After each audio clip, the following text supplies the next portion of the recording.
O mito da origem do Satanás. Artigo escrito pelo professor Edgar Dias de Vasconcelos. Uma mitologia latina criada pela cultura ocidental. Explicarei como surgiu a terminologia historicamente dentro do cristianismo, qual o objetivo de criar o diabo em contraposição a Deus, a etimologia do demônio, que em grego significa demokos, em latim demonitatio, em português demônio, cujo significado oficial, o caminho do mal. Mas a palavra demos, em grego, a sua origem primordial, não significava o mal, apenas povo. Por isso que a democracia resultou dessa junção, demo, povo, cracia, poder, o poder do povo.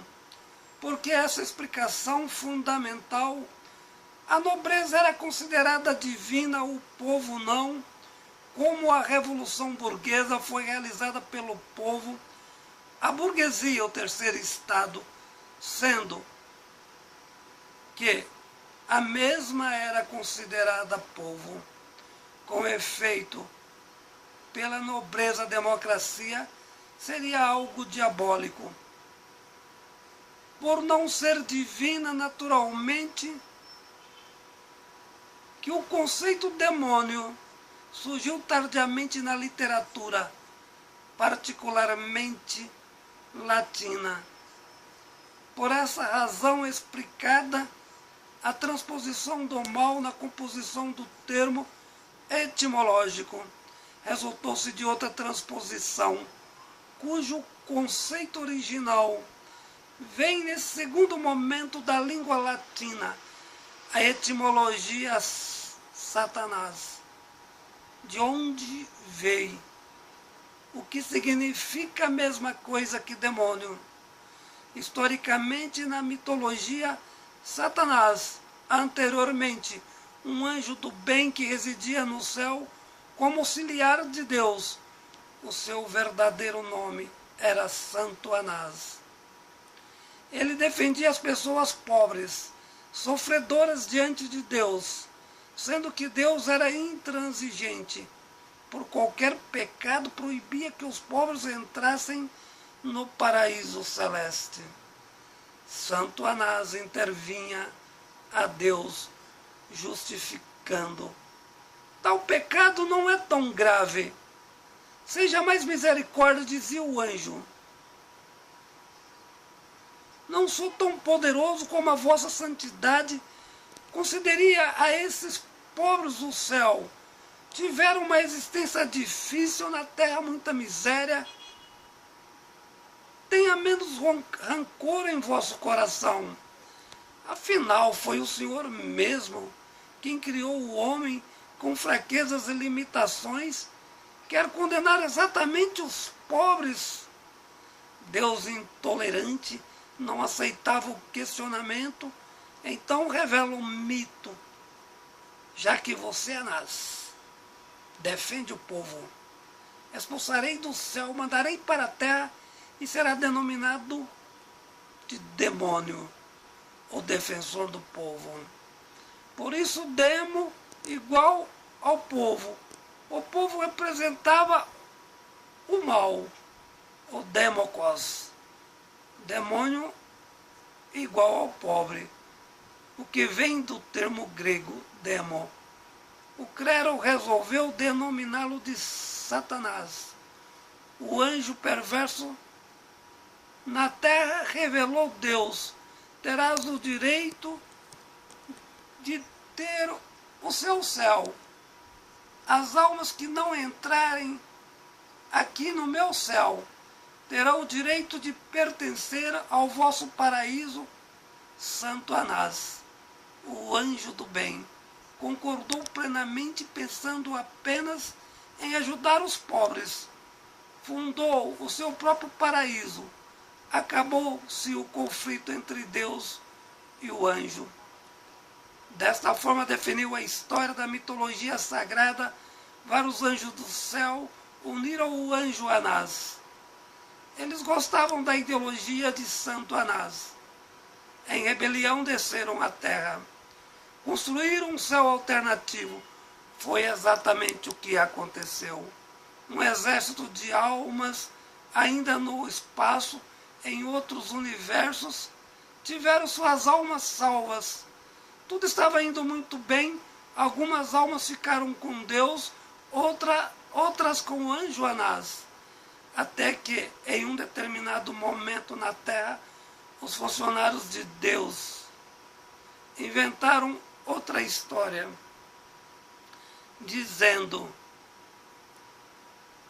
que Anás era um anjo do mal, que fora expulso do céu pela bondade de Deus, e que Anás realizou na terra o que hoje se denomina de inferno, e que o inferno era muito ruim.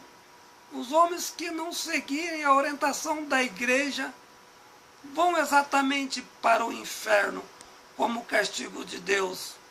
O objetivo de tal ideologia era exatamente comercializar o céu. Aqueles que ajudaram a igreja serão abençoados e terão o céu desta forma. A Igreja Católica conquistou uma grande fortuna.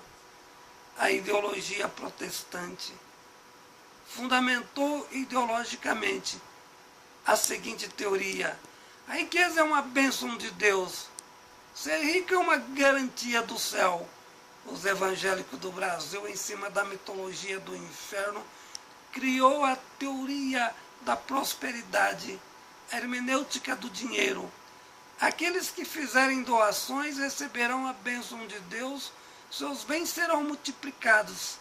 O que é interessante a respeito desta lógica perversa e anticristã não é nem mesmo bíblica, muito menos cristológica, porque na Bíblia está escrito que os ricos não vão para o céu.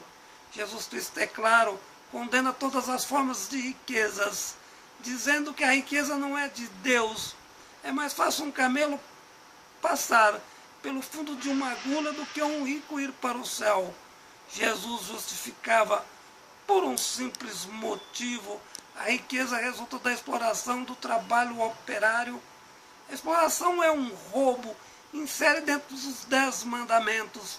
Com efeito, a teologia da prosperidade, a riqueza como bênção de Deus, não tem fundamento cristológico, são um princípio apenas materialista do paganismo liberal, impregnado nas ideologias evangélicas, de tal modo que não poderão pertencerem a Deus.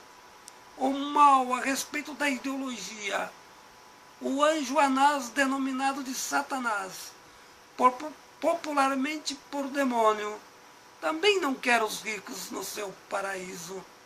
Desta forma descreve a mitologia: o céu foi criado para os pobres. Então, em essência, na explicação do mito, o Deus que brigou com o anjo Anás não é o Deus de Jesus Cristo, mas o Deus inventado pelos católicos na Idade Medieval, obra do Vaticano. Do mesmo modo, o Deus que os evangélicos utilizam para abençoar as riquezas é o mesmo Deus criado pela Igreja Católica medieval. Exegeticamente, o mito do céu e do inferno, de Deus e do anjo Anás, são figuras inexistentes criadas pelo imaginário de gente inteligente, cujo objetivo final fora sempre ganhar muito dinheiro. Em cima de pessoas pobres, no sentido mais complexo da pobreza, nunca existiu o céu de Deus, muito menos o inferno de Anás. O diabo ou Satanás são figuras mitológicas, movem cabeças presas ao mundo da ignorância. Do mesmo modo, Deus, em seu plano metafísico da ilusão do paraíso, somos seres sozinhos, perdidos nesta pequena parte do universo. A nossa única finalidade é voltarmos de onde viemos, ou seja, a própria natureza. Imaginar Deus ou o diabo é perda de tempo para o imaginário pobre e frágil, incapaz de viver a própria solidão, perdidamente na infinitude do universo, como ilusão. Artigo escrito pelo professor Edgar Dias de Vasconcelos.